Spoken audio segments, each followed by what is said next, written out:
X आपके पास ये रहा, दैट इज कार्बोक्सिलिक एसिड। मैंने आपको क्या बताया था कि एस्टर कैसे बनता है, जब कार्बोक्सिलिक एसिड रिएक्शन करता है अल्कोहल के साथ। यही सिखाया था, नहीं सिखाया था? एस्टर कैसे बनता है जब कार्बोक्सिलिक एसिड रिएक्शन करता है अल्कोहल के साथ, यही सिखाया था ना। तो एक्स तो आपके पास कार्बोक्सिलिक एसिड है, और क्या चाहिए? एक्स तो आपके पास कार्बोक्सिलिक एसिड है, और क्या चाहिए? और अल्कोहल चाहिए। क्या चाहिए? अल्कोहल चाहिए। जब ये दोनों आपस में रिएक्ट करेंगे तो एस्टर बन जाएगा।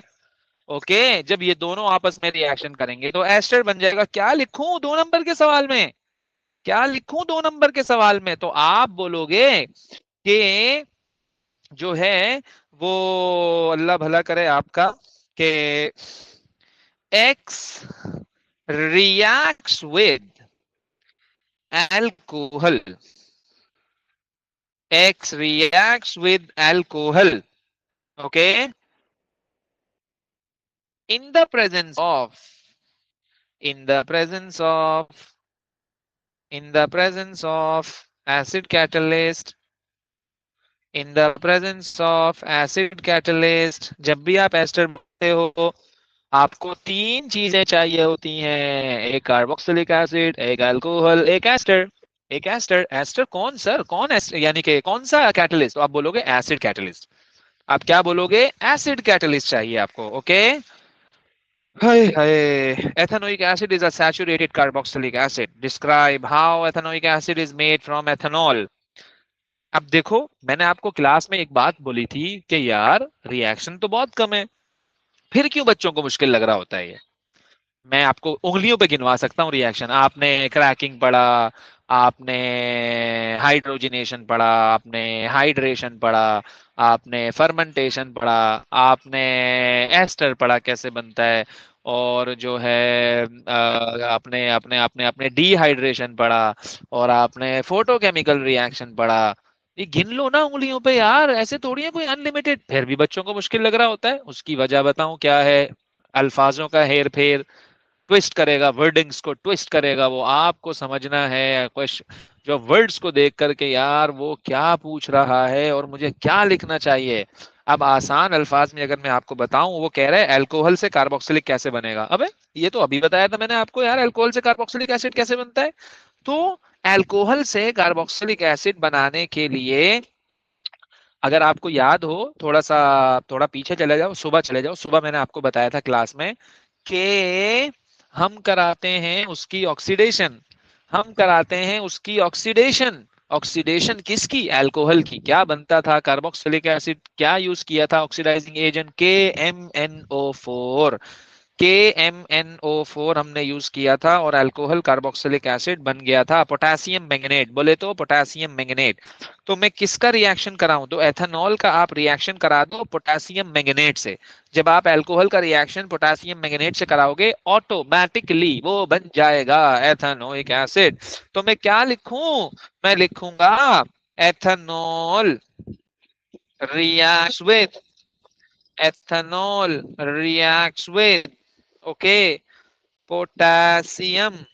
क्या लिखूंगा मैं? एथेनॉल रिएक्ट्स विद एसिडिफाइड, है भाई। क्या लिखूंगा? Acidified potassium. Potassium potassium potassium manganate manganate मैंगे मैंगनेट 7। अब ये 7 क्यों लिखा सर? ये तो आपने बताया ही नहीं था यार। अरे भाई ऑक्सीडेशन नंबर है ना मैंगनीज का ये, तो आपको डिस्क्राइब करना है कि KMnO4 में मैंगनीज का चार्ज कितना होता है, +7 होता है, तो रोमन में आपने 7 लिख दिया। ओके, कोई लंबी चौड़ी बात नहीं कर रहा, कोई रॉकेट साइंस नहीं है। मुश्किल है, मुश्किल है, मुश्किल है। क्यों मुश्किल है यार? आपके लिए क्या मुश्किल है भाई? मेरे अशरफुल मखलूकात हो आप भाई। क्यों मुश्किल है? कोई मुश्किल नहीं है, ना ना ना ना, कोई मुश्किल नहीं है। हर चीज आसान है अगर आप करना चाहो तो। dilute ethanoic acid reacts with aqueous sodium hydroxide. They name the two products of this reaction. अबे भाई भाई भाई भाई भाई भाई, ये तो सर ये तो एसिड है। सर ये तो बेस है भाई। थोड़ा सा पीछे चले जाओ। एसिड बेस में हम क्या करते थे? जब एसिड रिएक्ट करता है बेस के साथ तो बनता है सॉल्ट और वाटर। क्या बनता है? क्या बनता है? सॉल्ट और वाटर। क्या बनता है? सॉल्ट और वाटर, सॉल्ट और वाटर। देखो अब आप सॉल्ट और वाटर लिखोगे ना, आपको मार्क नहीं मिलेगा। चलो वाटर में तो मिल जाएगा, लेकिन सॉल्ट का नाम बताओ ना। क्या कह रहा हूं मैं, सॉल्ट का नाम बताओ, कौन सा सॉल्ट बनता है, कौन सा सॉल्ट बनता है, कौन सा सॉल्ट बनता है। तो देखो, एथानोइक एसिड है ना। मैं आपको एक चीज सिखा रहा हूं आज। आज आपको मैं एक चीज सिखा रहा हूं बड़ी important, it's a last minute revision. Full paper से पहले आप ये देखोगे, इंशाल्लाह आपकी बात बन जाएगी अल्लाह के हुक्म से।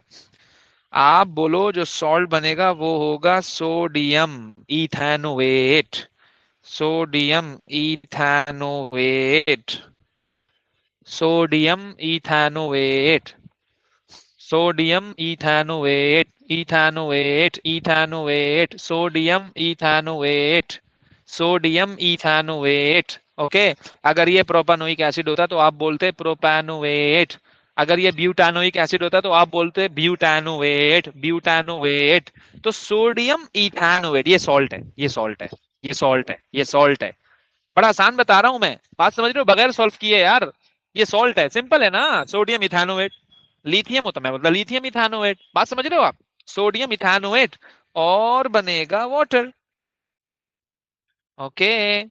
फिर क्या पूछता है, नहीं नहीं नहीं नहीं, ये ऑर्गेनिक से रिलेटेड नहीं है, छोड़ दो इसको। चलो भाई, ये भी हमारा पेपर हुआ, आगे आइए।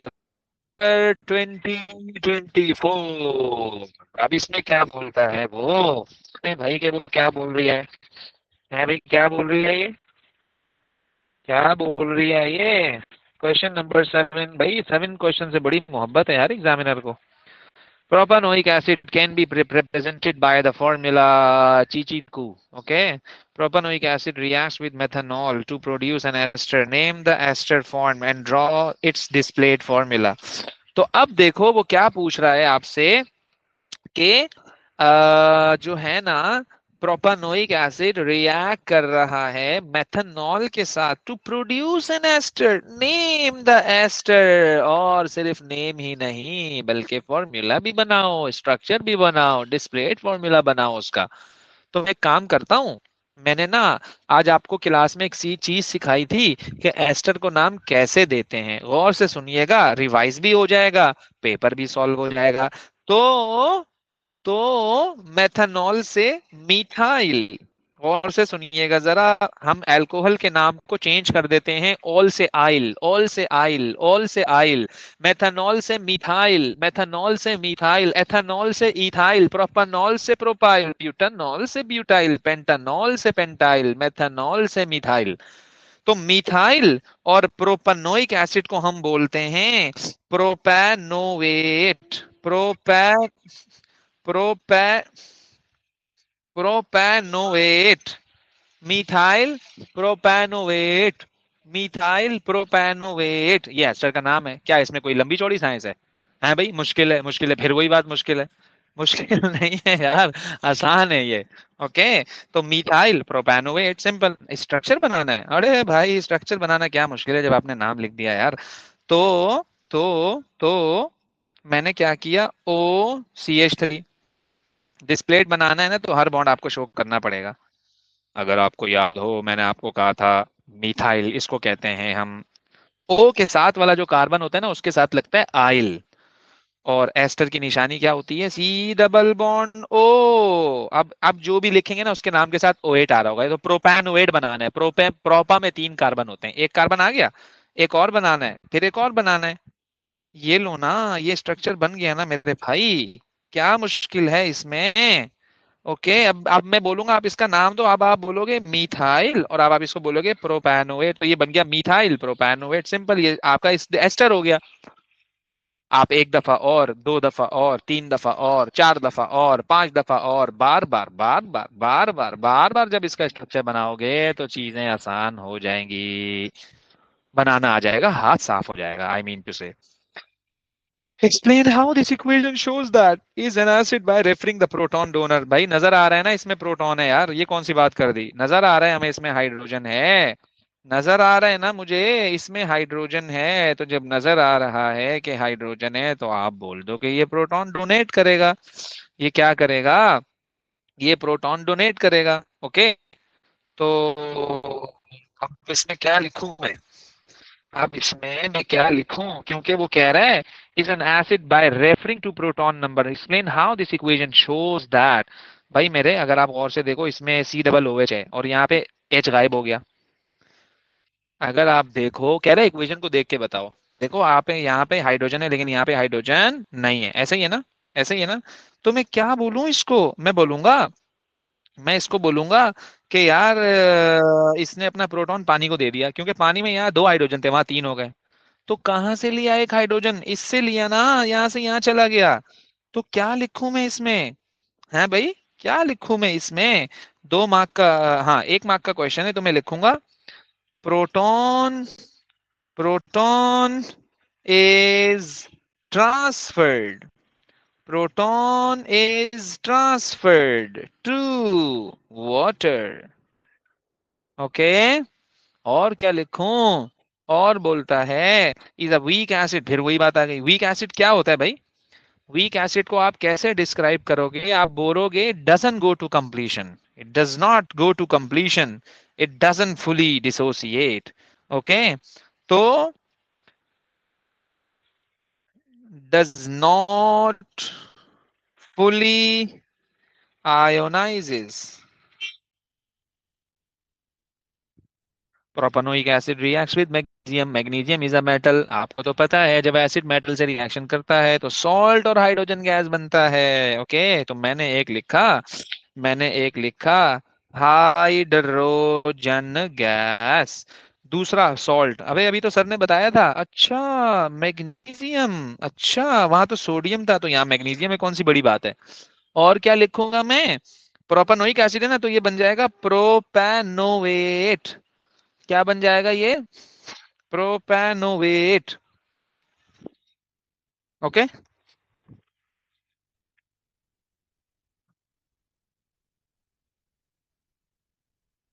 मैग्नीशियम प्रोपेनोवेट सिंपल हो जाएगा। ओके, अच्छा अब आ जाओ, magnesium is a solid at room temperature, describe the motion. अब इसको मैं छोड़ देता हूँ, ये ऑर्गेनिक से रिलेटेड नहीं है। अच्छा फिर बोलता है complete the diagram in figure 7.2 to show the structure of the two repeat units of this polyamide, show all of the atoms and all of the bonds in the linkages. तो देखो अभी हमने थोड़ी देर पहले भी ये बनाया था, बस वहां पर नाइट्रोजन नहीं था, ऑक्सीजन था, दैट्स द डिफरेंस ओनली, बस खत्म। तो देखो ये खाली डब्बा है ना, इस खाली डब्बे में मैं लगाऊंगा नाइट्रोजन। ओके, और एक हाइड्रोजन चला गया, वो इसके साथ जुड़ गया, इसके साथ जुड़ गया, सी डबल बॉन्ड, बल्कि एक काम करता हूं ना मैं, ये सी डबल बॉन्ड ओ है, और इसका कंबाइन हो गया ये नाइट्रोजन के साथ, और ये भी सी डबल बॉन्ड जो है वो कंबाइन हो गया किसके साथ, नाइट्रोजन के साथ, राइट। और ये जो है ये भी कंबाइन हो गया किसके साथ, नाइट्रोजन के साथ। और इसका जो सी डबल बॉन्ड ओ है वो मैं ऐसे लिख रहा हूँ, इसका जो नाइट्रोजन है वो मैं ऐसे लिख रहा हूँ। बस ये आपने रिपीट यूनिट बना दिया, सही है। इसका ओ OH निकलता है, इसका एच निकलता है, देखो मैंने इसका एच निकाल दिया, इसका ओ OH निकाल दिया, समझ रहे हो बात को। बाकी मैंने इनको ज्वाइन टुगेदर कर दिया, सिंपल। तो इस क्वेश्चन के लिए आप लोग ना 4-5 दफा पॉलीमर की प्रैक्टिस कर लेना, पॉलीमर यानी कंडेंसेशन पॉलीमर की, के कंडेंसेशन पॉलीमर में मोनोमर कैसे ज्वाइन टुगेदर करते हैं। Okay, state the meaning of the term polymer, state the meaning of the term polymer, polymer. अब मैं इसकी क्या मीनिंग लिखूं पॉलीमर की, तो मैं यहाँ पे लिखूंगा कि पॉलीमर के मैं मीनिंग यहाँ पे क्या लिखूंगा, मैं इसको कह सकता हूँ कि लार्ज मॉलिक्यूल है भाई, 2 मार्क का क्वेश्चन है, लार्ज मॉलिक्यूल। ओके, और मैं यहाँ पे ये लिख सकता हूँ कि which is formed by the many small molecules। okay, it's a large molecule, 2 mark का है ना, it's a large molecule which is formed by small molecule, बल्कि many small molecule, सिर्फ small नहीं, by many small molecule।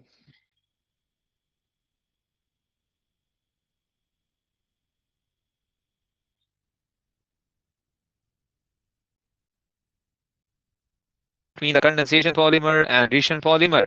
तो आप कह दो, आप कह दो, आप कह दो, आप कह दो कि कंडेंसेशन में स्मॉल मॉलिक्यूल रिलीज होता है, जबकि एडिशन पॉलीमर में कोई भी चीज रिलीज नहीं होती, सिर्फ एक ही प्रोडक्ट बनती है। ऐसे ही है ना? क्या कहते हो? ऐसे ही है ना? तो आप कह दो, आप किसी भी एक चीज को ना बेस बना लो। देखो एक ही मार्क का क्वेश्चन है। आप कह दो small molecule that is water. आप कह दो small molecule that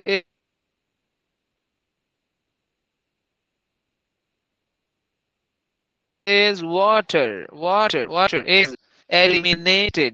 is eliminated in condensation polymerization, जबकि एडिशन में ऐसा नहीं होता है। एडिशन में एलिमिनेशन होता है, जबकि एडिशन पॉलीमर में किसी भी किस्म का कोलिमिनेशन नहीं होता है। ओके।